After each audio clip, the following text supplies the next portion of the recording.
محترم ناظرین حضرات، السلام علیکم ورحمۃ اللہ وبرکاتہ۔ فرعون کی ہلاکت کا وقت، مفسرین لکھتے ہیں کہ جب فرعون کی ہلاکت کا وقت قریب ہوا تو اللہ رب العزت نے حضرت موسیٰ علیہ السلام پر وحی نازل فرمائی۔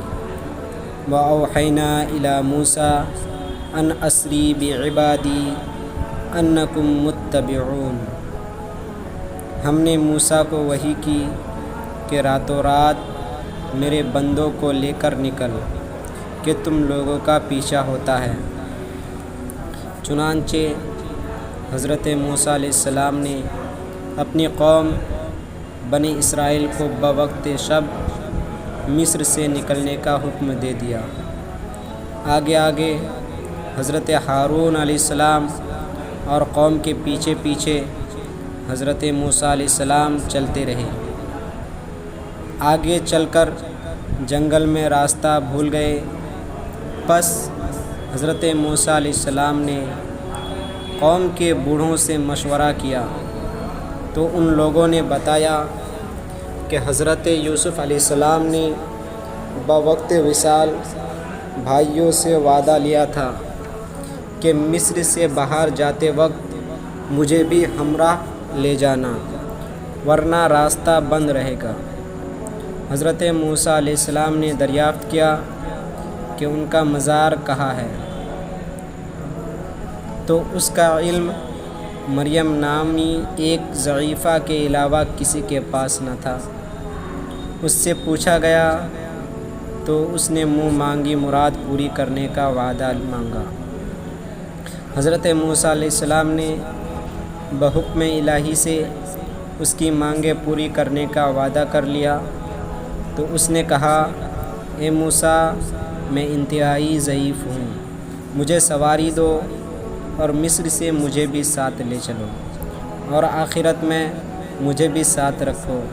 موسیٰ علیہ السلام نے اس کے سوالوں کو پورا کرنے کا وعدہ کر لیا تو اس ضعیفہ نے بتایا کہ حضرت یوسف علیہ السلام کا مزار دریائے نیل کے اندر فلاں جگہ پر ہے۔ حضرت موسیٰ علیہ السلام نے دعا فرمائی تو پانی وہاں سے ہٹ گیا۔ پھر وہاں کی کھدائی کر کے حضرت یوسف علیہ السلام کا صندوق مبارک نکالا گیا جو صنوبر کا تھا، پھر ملک شام میں لے جا کر دفن کیا گیا۔ جب حضرت یوسف علیہ السلام کی لاش کا صنوبر صندوق بنی اسرائیل لے کر چلے تو پر اسرار راستہ کھل گیا۔ جب فرعون کو حضرت موسیٰ اور ان کی قوم بنی اسرائیل کے نکل جانے کا علم ہوا تو اپنی قوم کو جمع کر کے ان کا پیچھا کیا۔ فرعونیوں کا زبردست لشکر سروں پر خود پہنے اور ہاتھوں میں تلوار لے کر گھوڑوں پر سوار ہوا، بوقت اشراق ان کے قریب پہنچ گیا۔ ادھر بنی اسرائیل کا لشکر دریائے نیل کے ساحل پر تھا۔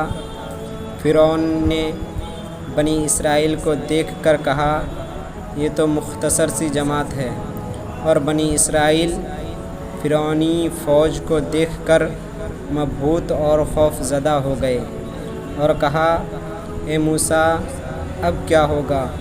ہمارے آگے پانی کا موجیں مارتا ہوا دریا اور پیچھے فرعونیوں کا موجیں مارتا ہوا خونی لشکر، آگے بڑھے تو پانی میں ڈوبے اور پیچھے ہٹے تو فرعونیوں سے مارے گئے۔ اللہ تبارک و تعالیٰ قرآن مقدس میں ارشاد فرماتا ہے، فَلَمَّا تَرَاءَ الْجَمْعَانِ قَالَ أَصْحَابُ مُوسَىٰ إِنَّا لَمُدْرَكُونَ۔ جب دونوں لشکر اکٹھا ہوئے تو موسیٰ کے لوگوں نے کہا، انہوں نے پکڑا ہم کو۔ تو حضرت موسیٰ علیہ السلام نے فرمایا، گھبراؤ نہیں، میرا رب میرے ساتھ ہے۔ اللہ تبارک و تعالیٰ حکم فرماتا ہے، اے موسیٰ، اپنا عصا دریا پر مارو۔ حضرت موسیٰ علیہ السلام نے اپنا عصا دریا پر مارا تو دریا پھٹ گیا اور اس میں 12 راستے پہاڑوں کی طرح ظاہر ہو گئے، لیکن ہر وقت اس پر دریا کا پانی بہنے کی وجہ سے راستے دلدل زیادہ تھے۔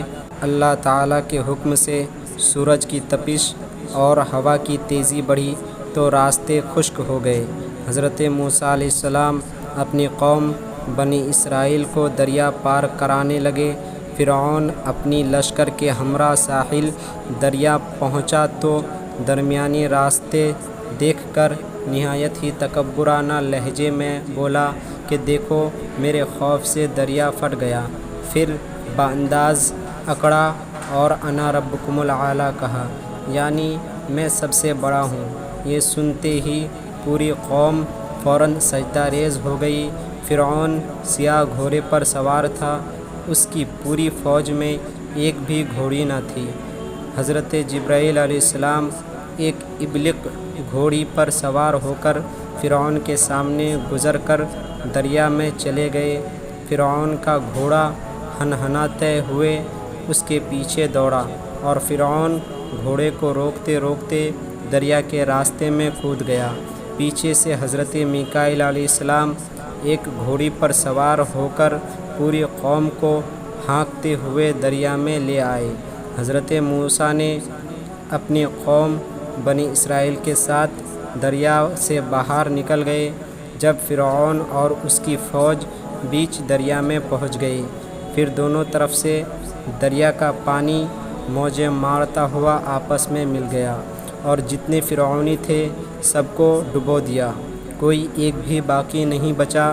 فرعون نے ڈوبتے وقت پکارا، حتیٰ اذا ادرکہ الغرق قال آمنت انہ لا الہ الا الذی آمنت بہ بنو اسرائیل وانا من المسلمین۔